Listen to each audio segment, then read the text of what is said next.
Okay so friends, आप सभी का एक बार फिर से स्वागत है एंड्रॉइड एक चैनल पर। और फ्रेंड्स, एज यू नो, यहाँ पर वन UI 3.1.1 की सैमसंग काफ़ी टाइम से तैयारी कर रहा है। एंड यहाँ पर रिसेंटली जो इन्फॉर्मेशन मिली है वो मतलब बहुत ही ज़्यादा एक्साइटमेंट आपके अंदर क्रिएट कर देगी, बिकॉज कुछ ऐसी ही बात है। यहाँ पर आप सभी को मालूम होगा कि सैमसंग के जितने भी स्मार्टफोन्स अभी तक वन UI 3.1 पे या फिर 3.0 पे रन कर रहे हैं, वो ज़्यादातर मतलब ए सीरीज़ के 15-20 हज़ार के, या फिर मैं कहूँ 12-13 हज़ार के भी स्मार्टफोन में सभी में जो हमें कैमरा के अंदर जो बेसिकली इमेज प्रोसेसिंग है, या फिर मैं कहूँ लो लाइट कैमरा परफॉर्मेंस है, वो इतनी बेटर देखने को नहीं मिलती है as compare to other brands हमें ज़्यादा बेटर जो है इमेज क्वालिटी और लो लाइट परफॉर्मेंस प्रोवाइड कराते थे। बट सैमसंग में अपोजिट होता है कम्प्लीटली। यहाँ पर अच्छी इमेज प्रोसेसिंग हमें सैमसंग के छोटे स्मार्टफोन्स को तो देखने को नहीं मिलती है। इवन यहाँ पर 15,000 का भी अगर आप स्मार्टफोन लेकर के देखोगे और दूसरे ब्रांड के स्मार्टफोन से कंपेयर करोगे तो इतनी ज़्यादा बेटर हमें इमेज क्वालिटी देखने को नहीं मिलती है। तो यहाँ पर सैमसंग वन UI 3.1.1 के अंदर जो पूरा कैमरा सेटअप है वो कम्प्लीटली चेंज करने वाला है।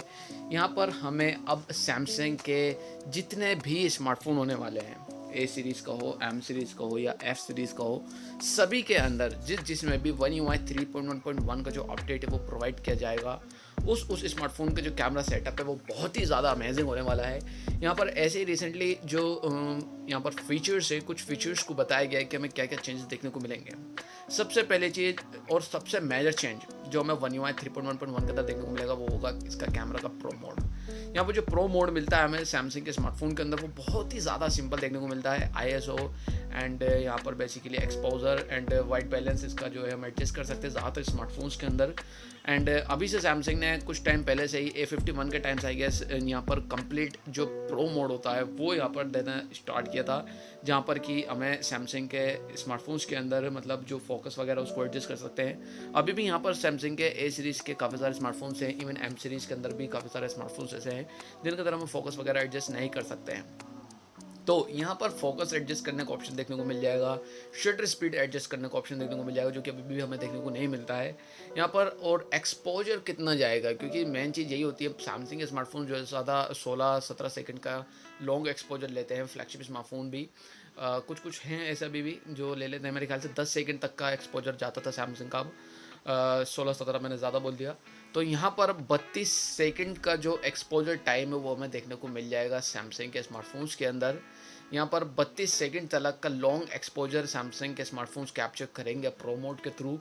एंड यहाँ पर जो ISO है वो भी अराउंड 640 6400 बेसिकली, यानी कि 6400 तक जाएगा, जो कि बहुत ही ज़्यादा है। मतलब नॉर्मली अदर ब्रांड्स भी जो है वो अराउंड 3200 के करीब ISO प्रोवाइड कराते हैं प्रो मोड के अंदर, और सैमसंग तो 800 के करीब प्रोवाइड कराता था, 1600 के करीब अपना फ्लैगशिप में देता था।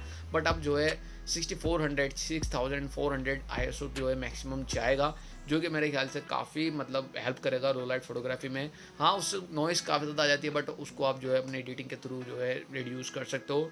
बट स्टिल ये काफ़ी ज़्यादा अच्छा होने वाला है कि सैमसंग जो है अपना 6400 ISO लेवल देगा एंड 32 सेकंड का लॉन्ग एक्सपोजर भी प्रोवाइड कराएगा। एंड जिनके ये बात पल्ले नहीं पड़ रही कि मैं क्या बात कर रहा हूँ और क्या बताना चाह रहा हूँ, तो फिर मैं आपको बता दूँ कि लॉन्ग एक्सपोजर बेसिकली होता क्या है कि आपका स्मार्टफोन एक ही तरफ रुक जाता है एंड ऑलमोस्ट 32 सेकंड तक आपको उस स्मार्टफोन को वहीं छोड़े रखना होता है। तो वो जो है काफ़ी ज़्यादा टाइम के लिए सेंसर के पास जो लाइट्स होती हैं वो जाती रहती हैं, एंड उसके बाद में जो फ़ोटो है वो काफ़ी ज़्यादा ब्राइट आती है। नो मैटर आप कितने डार्क कंडीशन में जो है फ़ोटो कैप्चर कर रहे हो, डार्क से डार्क कंडीशन में जो चीज़ आपकी आँखें कैप्चर नहीं कर सकती वो चीज़ आपका जो कैमरा है वो कैप्चर करके आपको दिखाता है, जो कि लिटरली मतलब जो फोटोग्राफी एक नेक्स्ट लेवल पर लेकर के जाता है। नाइट मोड कुछ नहीं है इस चीज़ का आगे, लॉन्ग एक्सपोजर का आगे। मैं आपको एक फ़ोटो कैप्चर करके दिखाऊंगा किसी वीडियो में कि किस तरीके से आप कैप्चर करते हैं, बट आपको ज़रूरत होगी ट्राइपॉड की या फिर किसी ऐसी जगह की जहाँ पर आप अपने स्मार्टफोन को रख सकें एंड वो हिले ना, इस ऐसी चीज़ की ज़रूरत होती है।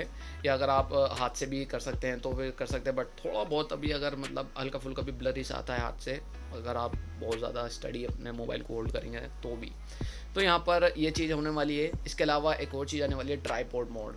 अब ये ट्राइपॉड मोड क्या है, अगर आपको एक्सपोजर वगैरह अपने से एडजस्ट करना नहीं आता, आपको चाहते हो कि फिर सिंपली आप ट्राइपॉड पर रख दो और वो अपने आप ही फ़ोटो कैप्चर कर ले, चाहे टाइम कितना ही ले, तो ऐसे में यहाँ पर सैमसंग जो है एक ट्राइपॉड मोड भी लेकर के आने वाला है, जहाँ पर कि आप सिंपली उसको अगर स्टार्ट कर देंगे तो एक वीडियो रिकॉर्ड की तरह स्टार्ट हो जाएगा। वो धीरे धीरे करेगा सेम वर्क ही, वही जो मैंने आपको बताया लॉन्ग एक्सपोजर वाला, बट वो थोड़ा और सिंपल हो जाता है।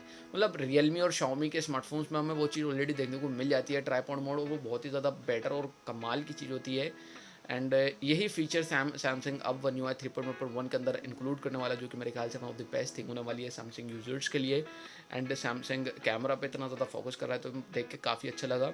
बाकी देखते हैं सैमसंग कब तक वन UI 3.1.1 को ऑफिशियली सैमसंग रिलीज़ करता है। जब भी रिलीज़ करेगा तो डेफिनेटली आपको हमारे चैनल पर इन्फॉर्मेशन मिल जाएगी। मैक्स आप सब्सक्राइब करके रखें, नोटिफिकेशन बेल को टर्न ऑन करके रखें। मैं मिलता हूँ आपसे किसी ऐसी अगले इंटरेस्टिंग वीडियो में। See you in my next video.